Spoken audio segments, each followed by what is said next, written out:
Today, Mr. Trump doesn't want the Chinese to flourish. Americans haven't wanted them for many years. It doesn't work. Richard Wolff has often criticized the United States for leaning too heavily on sanctions and tariffs as tools of foreign and economic policy. The dollar has already lost over the last 30 years a good bit of its international importance. In his view, this obsession reflects both arrogance and short-sightedness. You live in a country that can't handle the truth of its own economic system. But Wolff argues that this strategy is beginning to backfire. Any more than you could, the British Empire tried to stop the Americans from having their empire. You know, on the 4th of July, a few days ago, we celebrated the war that separated the United States from the British Empire. And then in 1812, we had another war, same issue. After that, the British gave up. They couldn't do it. And the United States rode. The British tried. Even in the middle of the Civil War, they toyed with taking the side of the South against the North. But it was too late. They didn't want the United States to flourish, but it did. Today, Mr. Trump doesn't want the Chinese to flourish. Americans haven't wanted them for many years. It doesn't work. It never has. And I don't even want to raise the question of what does it mean the United States playing as its major role in the world, holding back the economic development of the world. Instead of reinforcing U.S. power, it is encouraging countries to find ways to bypass American influence altogether. Wow. You really want to be in that position? You really want a generation of people around the world understanding what your government is trying to do? This is taking short-sightedness to a whole new level. Richard, one of the things that seems to have the U.S. panicked is Brazilian support for the Chinese idea that the BRICS countries should eventually come up with a unified currency akin to what the members of the European Union are using, the euro. This would presumably dethrone the U.S. dollar as the international, business currency. Already we've seen, for example, the Chinese buy oil from Kuwait using yuan rather than using American dollars. How big of a threat do you think a unified BRICS currency would be to U.S. economic hegemony? He points out that sanctions, while disruptive in the short term, rarely achieve their stated goals. Very significant if they can do it. At this point, the dollar has already lost over the last 30 years a good bit of its international importance. I mean, if you look today at the proportion of reserves held in the central banks of 180 countries across the world, it used to be 70-80% of their reserves, the backing for their currency, was U.S. dollar holdings. Today, that number is more around 40 to 50%. So they've already voted with their feet. The United States is also the world's greatest debtor country. We owe more to the rest of the world than any other country does. And our two biggest creditor countries are Japan and China. Nations under pressure, whether Russia, Iran, or Venezuela, do not collapse into compliance. For those of you who are wondering about the Chinese potential, try to think what it means that the United States is the world's largest debtor and the second most important creditor of the United States is the People's Republic of China. Xi Jinping, and if you're a debtor, you have to pay interest. So the United States has to pay interest to China because it owes China currently in the neighborhood of $750 billion. Gee, at say 4%, that means the United States government has to pay a 4% interest on 750 billion. That's about $35 billion a year. Instead, they look for alternative trading partners, deepen ties with rival powers, or develop their own internal capabilities. That Uncle Sam collects from you and me, doesn't use it for our military, doesn't use it to build roads or to help our hospitals or finance our kids' college education. No, it takes that 35 billion and sends it in a big fat envelope to the People's Republic of China, who can and does use it to build their roads and their schools and their military. And if you didn't know that, that's because you live in a country that can't handle the truth of its own economic system. It can't tell its people what's going on in a fair and balanced way. Our culture is corrupted above all by advertising. Remember what the advertiser's job is: to tell you everything good about whoever the client of the advertiser is, and to hide from you everything that's bad. The same holds true with tariffs. Rather than protecting American industries, they raise prices for US consumers while pushing foreign producers to build alliances elsewhere. Well, they never worked with Russia and China, who have been the most sanctioned. Even when the word sanction wasn't used, they were subjected to all kinds of discrimination, let's call them that. And those discriminations were hurtful to them, that's true. Irritated them, that's true. They want them lifted, that's true. And they had costs attached to them that they had to bear. All of that is true. But here comes the non-advertising mentality. That's one side of the ledger, what the damage is that sanctions can do. But here's the other side of the ledger. People who are affected, businesses, individuals, politicians, by sanctions, immediately go to work to get around the sanctions. For Wolff, this creates a pattern of isolation that hurts the American economy more than it helps. The sanctions are a problem. If you're a businessman or woman, you know that problems in your business arise all the time, sometimes from places you understand and you anticipated, but often from places you had not thought were a problem, and then they become a problem. And that's part of what it means to run a business. You're constantly having to recognize and cope with problems. All that sanctions ever did was represent a problem.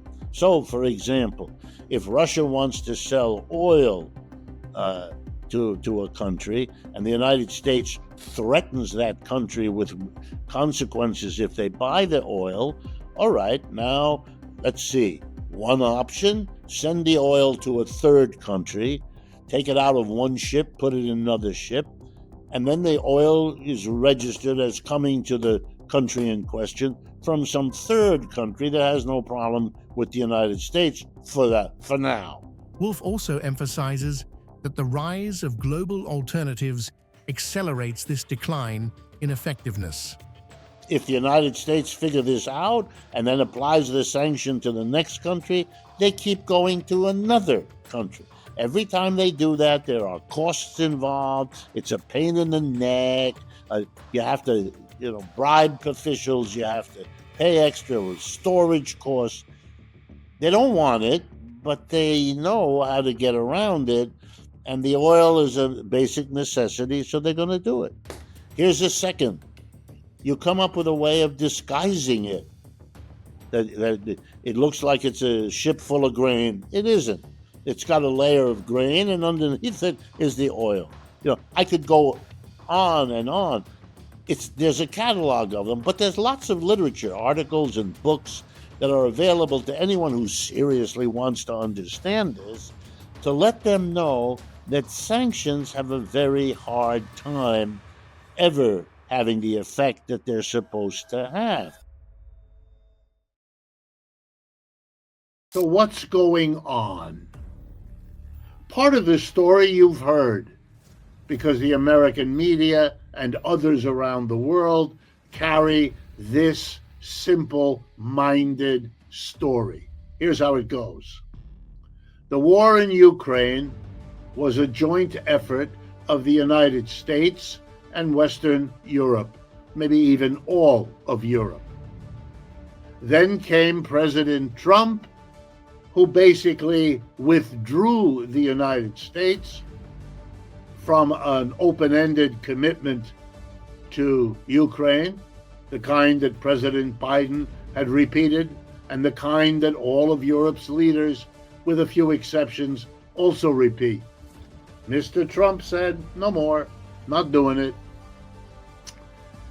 And if the United States, together with Europe, couldn't defeat the Russians in Ukraine, and that's what happened, they couldn't. Russia is winning that war, has already won about a quarter of the land of Ukraine. His analysis focuses on how capitalism's contradictions and crises create the conditions for conflict. And then again between Russia and China, really? We're really going to risk a war whose outcome is the end of all of us, of the civilization we've created.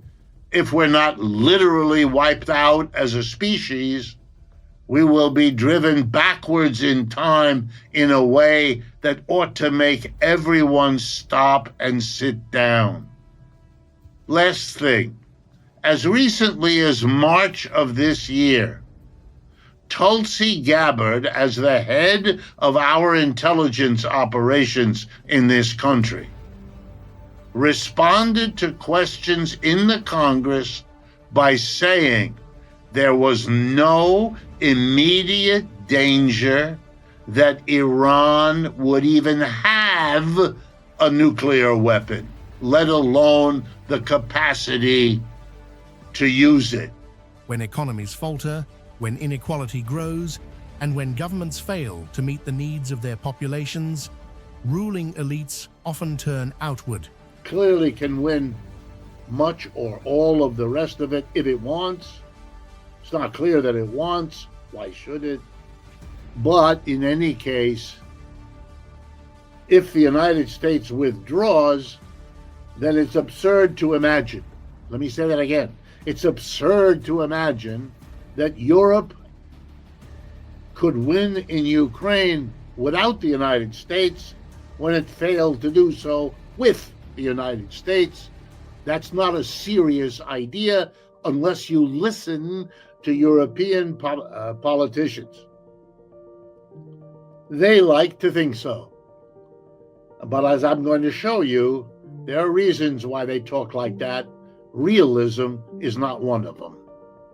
Okay, so let's ask ourselves the questions. Why are the Germans rearming? And why is the rest of Europe saying nothing so far about it? They use foreign threats and military action as a way to distract from domestic failures. One of their members is going to be much more militarily powerful than the rest of them. With the history they've all gone through, wow. Here we go. At the end of World War II, a deal was struck between the United States and Europe. I'm going to go over that deal very briefly, and you'll understand what's happening in Europe. Here was the deal. Europe and the United States faced similar problems at the end of World War II.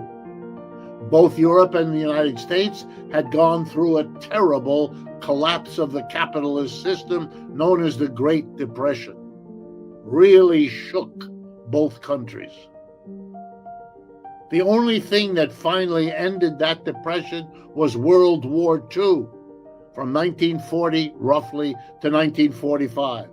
The drumbeat of war, Wolff argues, frequently masks deeper economic insecurities and mismanagement. Who has a defense treaty with Russia? This is how World War I and II got going. When one country invaded another and then the alliances were called in. What in the world are people thinking? This is nuts.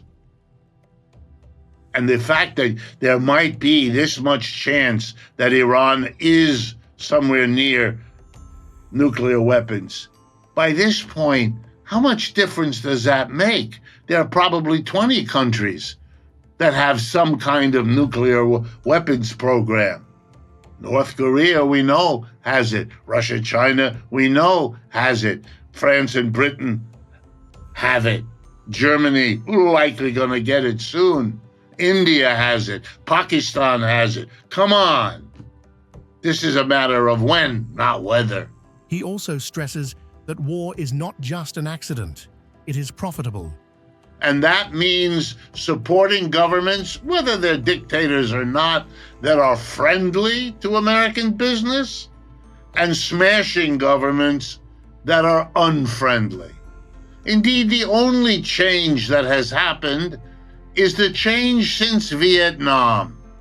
And that change is one that has to be spoken of honestly. In Vietnam, the United States lost. It lost the war. The enemy was the Communist Party of Indochina, of Vietnam, and that's what runs that country now.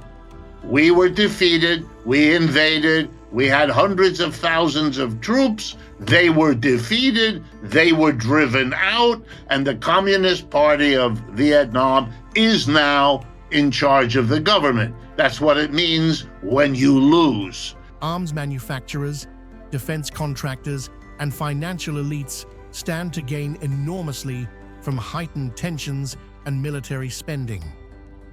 And Iran isn't the only one. We are being led down the garden path by people whose decision-making is off.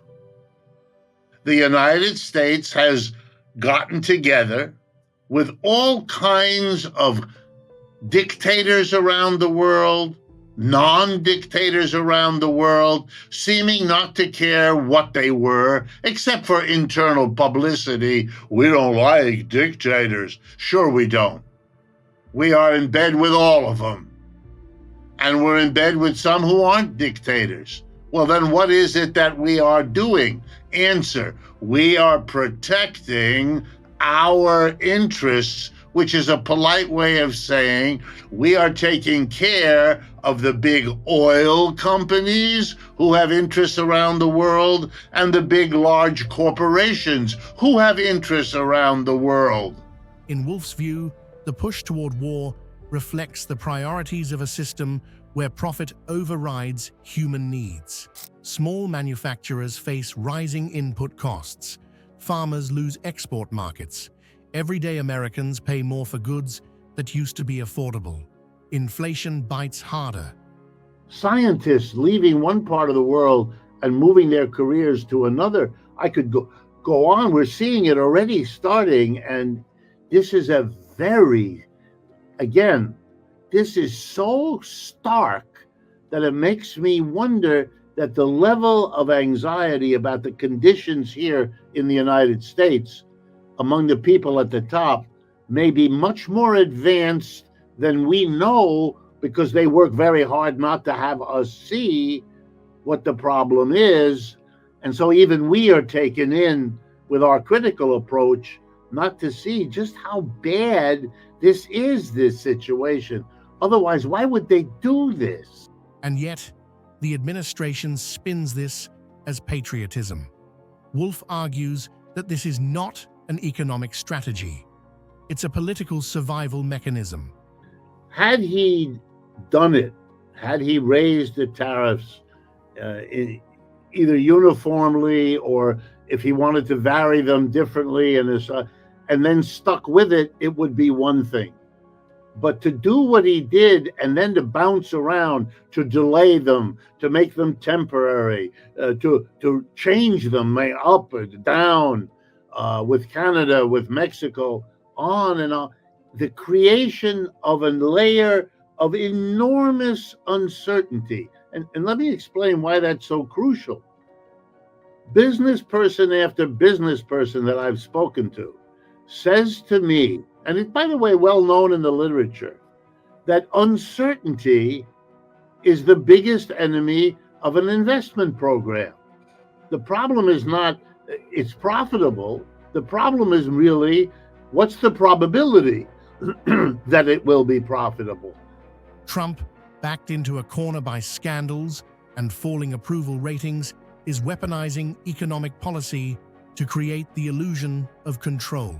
See, if you're the vice president who makes the decision, and then you arrive in the United States to set up your company, to move your business from Shanghai to Cincinnati, you don't know how long Mr. Trump will keep the tariffs in.